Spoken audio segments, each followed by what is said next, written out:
I know part of what you kind of talked about this offseason was the need for this year everything to be about like winning. Everyone collectively, it all kind of had to be about that. Some of the talk tonight, particularly from Steve post game, was at times, I don't know if various agendas or what are getting in the way, but this team collectively needs to, focus on trying to get the win. Do you feel that's wavered, or it has been wavering at times this year, and particularly right now?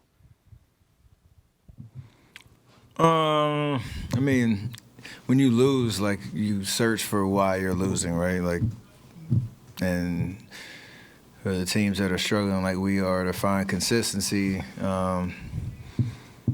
you try to pinpoint whatever it is that is correctable or is, a solution to the problem. So right now, I don't necessarily think it's agendas or kind of emotions getting in the way. I think it's when you're not playing well, you start to that's like a human nature default. You start to look at and I will come up here and say, I need to play better. I need to shoot the ball better. I know everybody could probably speak to something that they could do better to help us win. And that's the situation we're in. So until we start winning, there's going to be more nitpicking everything to try to figure out what the solution is. And until we find it, we're going to be, sitting right here in this situation. At this point in the year, is it hard or frustrating that there doesn't seem at least to be a clear-cut group of 5 guys you can put out on the court and just know, like, we can rely on these guys to build a lead, get it done, do whatever needs to be done? Yeah, it's the nature of this team and what's kind of materialized throughout the year.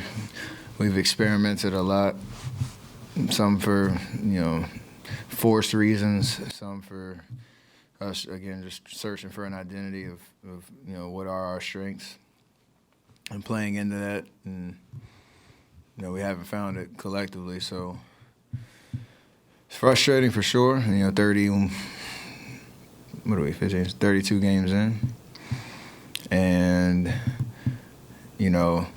any team that is a serious, seriously competitive contender or good team usually can answer that question. So we have to get to that point for sure before it's too late. You've obviously hit a little bit of a rough stretch shooting. Can you pinpoint why you think so? No, been in a situation before where, you start off hot and cool down a little bit. I, again, hold myself to a high standard and, know I need to shoot the ball better, play better, more consistent, provide that punch that, scares teams and gets us going. We've stayed somewhat competitive even, with my numbers down, but I think confidence always remains, high, and it's hard to be perfect for all 82, but you still play the same way and know that over the course of the season, the law of averages take over, and I've proven I can do that. So that's where my confidence remains. Were you intentionally aggressive in the first quarter? You took 7 shots, and did the lineup changes to start help with that, with the looks you got? We talked about it a little bit in practice yesterday, just around getting the ball moving a little bit. It's usually going to find the right person, and create good shots. I think I forced 2 of them in the first, the two-pointers, ironically. But I had some decent looks that didn't go down, but it started to figure out a rhythm. I think at this point it's the lineup changes. Kind of to Kendra's question, you're trying to figure it out on the fly because we're making a lot of adjustments from starting lineup and rotation perspective and all that. So I know I got to be aggressive. Doesn't mean you have to shoot it every time you touch it, but allow the threat, on ball, off ball, whatever it is, to create good shots for myself and for my teammates, and that was better tonight. So you just want to make some more shots. Steph, you all tied it up, I think, twice, and it seemed like you all were going to maybe be able to come back and take the game. And what happened where it kind of slipped away again? There are others. Obviously, they're a team. It's not just Luka, but the guys that were we were killing us all night. Exum hit some threes. Josh Green hit some threes. Tim Hardaway, he hit a couple big ones. And then they got a lot of drives when we were sending maybe a double or not getting back in transition. So they played well, and they made the shots that kept the momentum on their side. And I think in the second quarter there was a stretch where it seemed like we were going to get over the hump and get our crowd back into it, and they hit 3 straight threes and changed the momentum again. So they played well. It wasn't like this wasn't a game where we didn't play well and lost. It was they just played better, if that makes sense, compared to how we played against. Thank you. Steve, and a couple of guys talked about the need to be more connected on defense. And I think Steve mentioned his motivation for the lineup change, partly to get CP in there to help unlock you, was the way he put it. Seems like those are things that Draymond does particularly well. Now, you guys obviously won 5 straight without him, but do you feel like these last couple games you maybe missed him in the sense that the things you guys are talking about are things that seems to be his specialties, I guess? Yeah, we haven't talked about him much since he's been gone,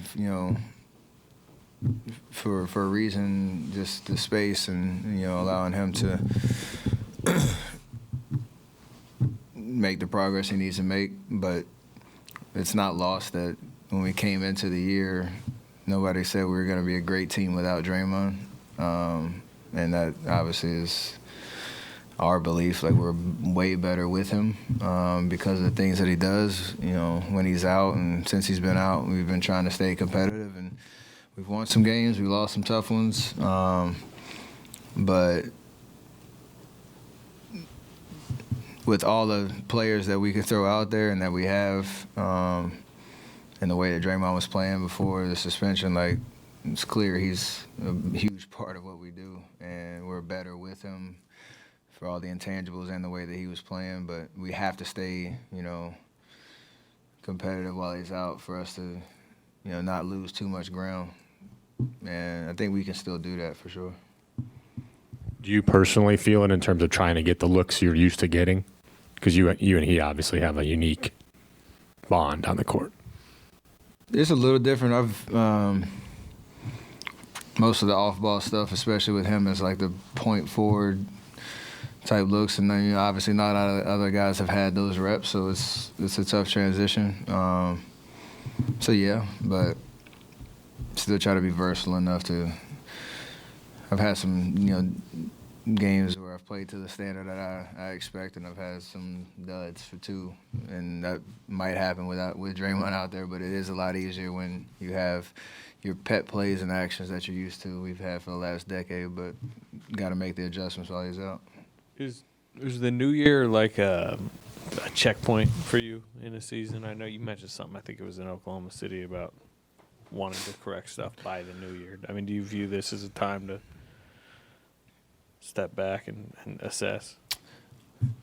I think the situation we've been in has forced us to do that on a much more consistent basis of,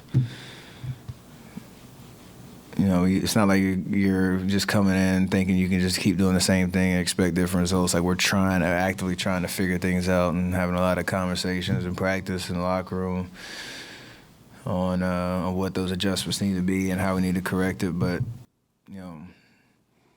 thankfully,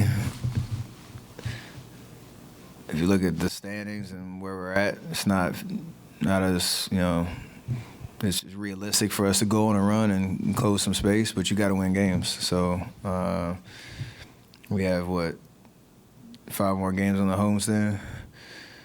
I think after this stretch, you'll know what kind of situation we're in, positively or negatively, based on how we get through this, the end of this homestand. Because at 15 and 17, like, you start to, feel a sense of urgency on where you are to try to set yourself up for being a playoff type team, which is what we expect. We expect it coming in. We expect moving forward.